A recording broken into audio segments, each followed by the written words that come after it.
Super Saiyan 3 is often seen as the worst Super Saiyan transformation in the original run of the series, for not really having the emotional weight behind it and for how little it actually accomplishes. While I can understand these issues, Super Saiyan 3 is still a worthwhile form. I don't think the lack of an emotional trigger undermines it in any way, and while it doesn't end up beating the main baddie, that doesn't mean there isn't a lot to love about it. Before really getting into why I like this form though, I want to address the elephant in the room. Why didn't Goku use this form against Majin Vegeta or beat Buu when he had the chance? Now, disregarding the fact that he probably would have done a ton of damage to Vegeta, and Deborah and Gohan being pretty evenly matched probably would have unleashed Buu anyway, I feel as though Goku's actions here were understandable. From the way Goku talks about Super Saiyan 3, it's kind of a last resort and seems like something he really isn't comfortable with using, at least in the living world. Not only is it a form that drains massive amounts of energy, but it also takes away his remaining time on Earth. Given that his brief little scuffle with Buu left him with only 30 minutes, I can totally understand wanting to keep this in the reserves with Vegeta, just in case. As for why he didn't go all out against Buu, he states it himself. He wanted the kids to do it since he had faith in them, and wanted the future to be at peace without him. Besides, given the fact that this is Goku's first fight with Buu, a being with incredibly high stamina and regenerative properties, he probably would have been timed out before beating him, even if he ultimately could. Anywho, onto the stuff I like about this form. For starters, it's really mystical and unique compared to other Super Saiyans. I know I said this before, but it bears repeating. It takes actual time away from you.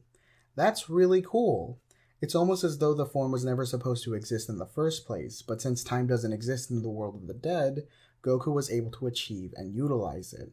Gotenks was able to bypass this because of his fusion, but fusion in and of itself is also a unique ability that Goku learned from aliens. So in both cases, it needs abnormal methods to acquire and utilize, which I just find incredibly fascinating compared to other Super Saiyans.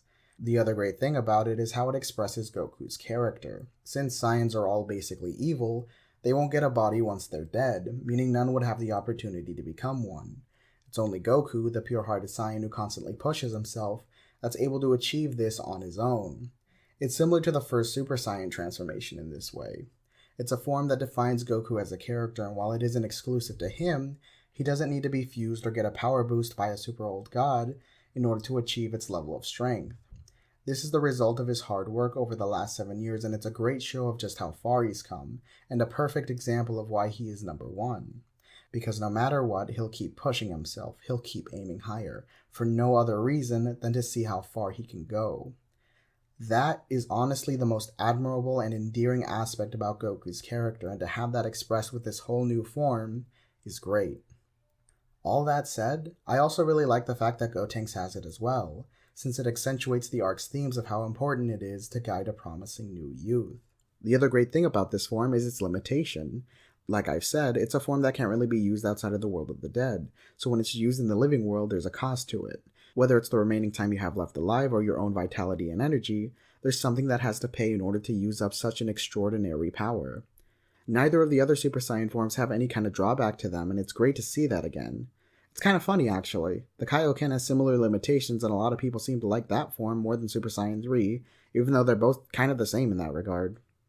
I know the form doesn't really get much use in the original series, and ultimately isn't the deciding factor, but just because something doesn't progress the plot doesn't mean it lacks value or purpose. Think of it this way.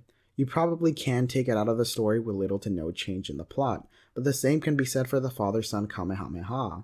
After Goku sacrifices himself, Cell was dead, Goku was gone, and Gohan would have still taken his father's role whether he wanted to or not. On top of that, Cell's return is a plot hole and is riddled with contrivances. Does that mean he shouldn't have come back? No, he definitely should have. This moment does a great job exemplifying Gohan's true strength and is such a great climax to the final battle. Getting rid of that would take away so much. Likewise, taking out Super Saiyan 3 would leave us without an interesting, unique form that wonderfully expresses Goku's character and continues to advance the themes of the arc.